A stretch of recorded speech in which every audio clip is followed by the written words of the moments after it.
আজকে আমাদের এই পশ্চিমবাংলার বুকে আসন্ন বিধানসভা নির্বাচনকে কেন্দ্র করে আমাদের দলের প্রার্থী মমতা ব্যানার্জির মনোনীত এবং অভিষেক ব্যানার্জির মনোনীত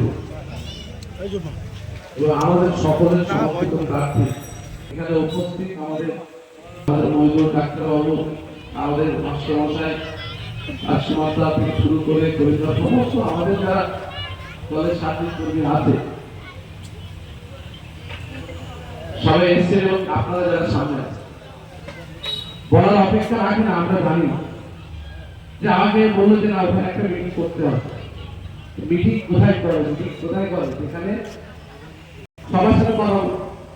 তো সবাই বলে এখানে মিটিং করা সবাই ঠিক আছে। বেশিরভাগ মানুষ বলছে যে সবাই তো ঠিক আছে, কয়েকজন দু একজন এদিকে করে তারা করবে, তাদের তো সবসময় করার ব্যাপার। কিন্তু বাদ বাকি সবাইকে আমি কথা বলে দেখেছি, পার্সোনালি কথা বলে দেখেছি, সবার বক্তব্য একই জায়গায় ঠিক আছে, আমরা তো সবাই ঠিক আছে। আর ভোটার কোথায় দেবো? ভোটটা মানে মানুষের বক্তব্য, ভোট ভাগ করা যাবে, ভোট নষ্ট করা যাবে। আজকের ওই জন্য আমার আস্থা বিশ্বাস আছে যে আমাদের এই খানদারি অঞ্চল এখানে প্রায় আমাদের এখান থেকে সমস্ত